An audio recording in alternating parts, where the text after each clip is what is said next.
After an abandoned pastel fox was rescued, she found love in the unlikeliest place. Zoe the fox had lived a solitary life at Tirart Wildlife Sanctuary for some 4 years, but one day in 2016, a fox who looked almost exactly like her came to stay. This new guest was called Frodo. Tirart is a sanctuary in Germany that helps to rehabilitate and care for a variety of animals. In fact, the organization's name actually translates from German as Animal and Species Protection. According to Tirart, Zoe came to the sanctuary in 2012 after being rescued from a fur farm. These kinds of farms are designed to rear animals in order to collect their fur and sell them for profit. In fact, a 2002 British Fur Trade Association report on fur farming actually stated that there were 6,000 fur farms across various EU countries. The same report also estimated that animal fur raised in the EU brought in more than a staggering $5.5 billion in revenue between the years 1999 and 2000.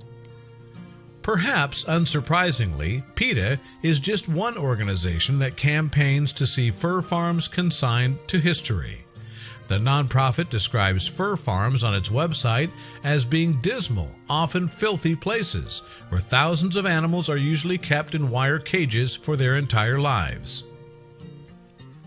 The specific conditions of the fur farm that Zoe the fox inhabited are, however, unknown, as are the details around her rescue. But one thing of note that we do know relates to the color of Zoe's coat. Zoe's particular coloring is extremely rare and is not something that you're ever going to see in the wild. And while this certainly makes her special, it is also a reminder of her life on the fur farm. Zoe lived on her own in an enclosure with the sanctuary for quite some time. That is, until the arrival of a fox named Frodo in 2016. And the amazing thing about Frodo was that he too sported a pastel-colored coat, just like Zoe. Unlike Zoe, however, it seems that Frodo was not once part of a fur farm. Instead, Tirart believes that he had been a privately owned pet.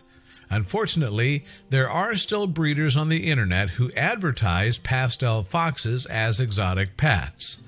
Tirart site manager Florian Iserlo explained to the Dodo via a statement. Yet if Frodo had been somebody's pet, Iserlo said his owner had simply abandoned the fox in 2016, for it was during that summer that the animal was seen stalking people's houses and yards around the Donnersberg area of Germany.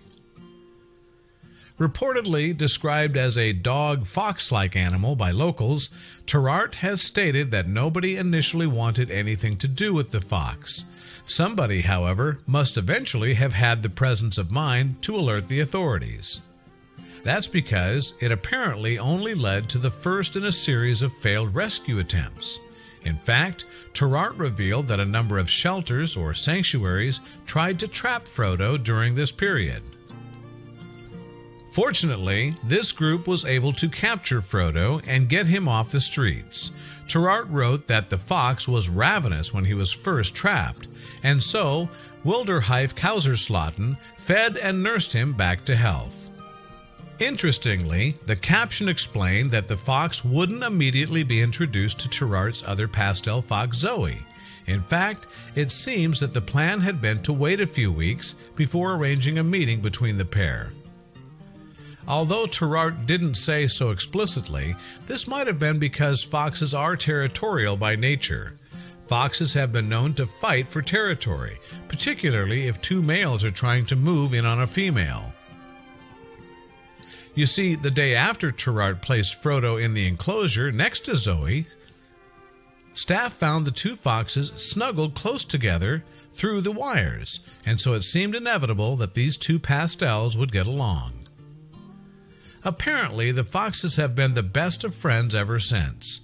What are the odds that Zoe, a fox initially brought to Terart from another country, and Frodo, a fox that was kept by humans and later abandoned, would find one another? Isirlo added, "We hope that these two will have a long, happy life together."